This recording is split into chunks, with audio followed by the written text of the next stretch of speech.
Hey guys, it's Oscar. Hey, I'm back here. I'm going to do a Shave the Day recap today, simply because I wanted to try and take my time and be a little bit more careful using the straight again.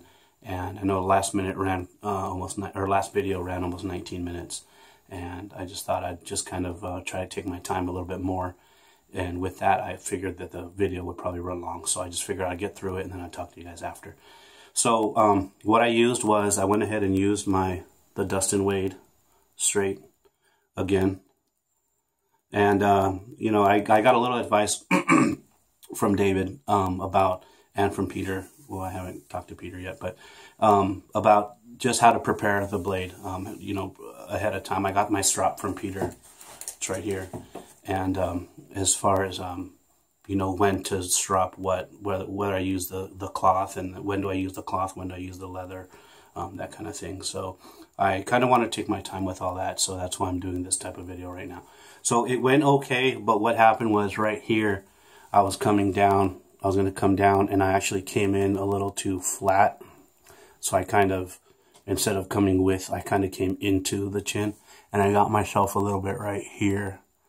It was not even really a gash, but it wasn't really a nick either. It was maybe a half an inch long, but it didn't bleed very much, but simply because I came in flat and in as opposed to steep and down.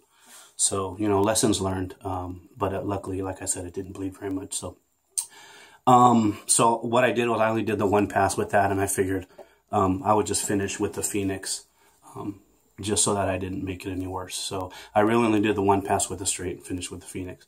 And also, I didn't use the matching brush today. I used the Thomas Burgess Restore.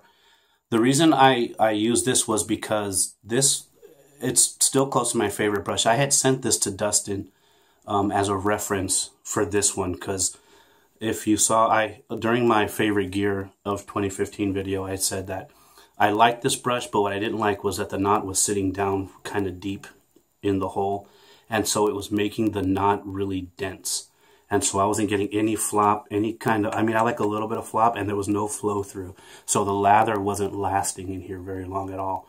So I sent him this one kind of as a reference, as far as so he can match the loft, because before this knot was sitting a lot lower, and I wanted this brush knot to match this knot, because they're actually the same knot. They're both AMACK 2-band finest brushes, or knots, but this one was not acting nearly like this one, so I sent him this one in order to match. So I got it back, and I wanted to use it, and I loved it, so it worked out just fine.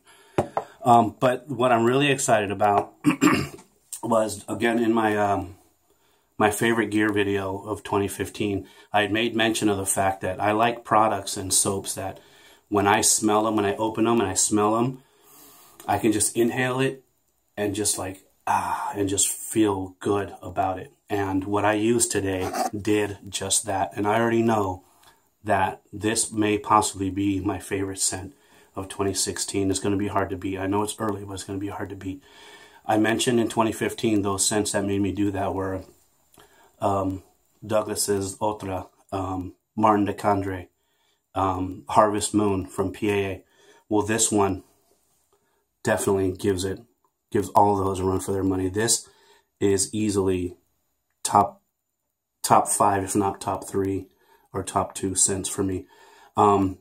Before I ordered it, when I ordered the strap, and I was back and forth messaging with Peter about, you know, I didn't know what to get. I was kind of torn between 3 different scents.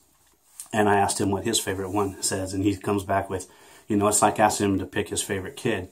So it's like asking somebody to pick his favorite kid. But so I settled on this one mainly. What made me settle on this one mainly, besides, you know, Steve McQueen, was a couple of things. I'm a big fan of some of the Dior fragrances. I have the Sauvage, the new one, but this is modeled after the Eau de Sauvage, which is an older version, or an older cologne that came out.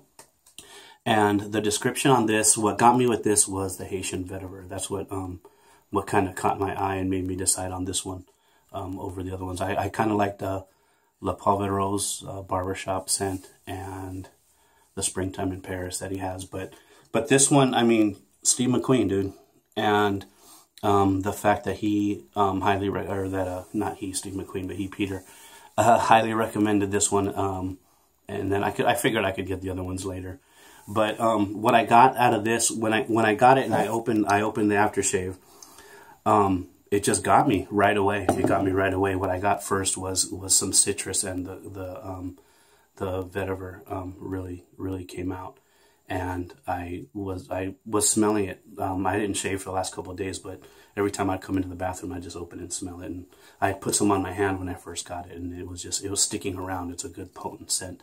It's a good strong potent scent, which I really like. So and then as I went into my second, third passes with the soap, it was really strong. It stayed there and it was pronounced. And the what I liked about the AS as well was the scent was strong. But I also I felt a little bit more, kind of a little thicker than a normal splash. Not quite Ginger's Garden thick, but I felt a little bit more viscosity in the while I was applying it than I would normally some of the other splashes that I use, like from PAA and whatnot. But I'm very pleased. If you have it, great. If you don't, I highly suggest you get it. Again, scents are subjective, but this is definitely at the top of my list right now. So just wanted to pass that on. Hope everybody's well. I'm wearing my Big Shave West T-shirt from last year.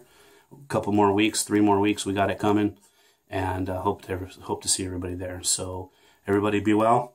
Have a great day. Peace.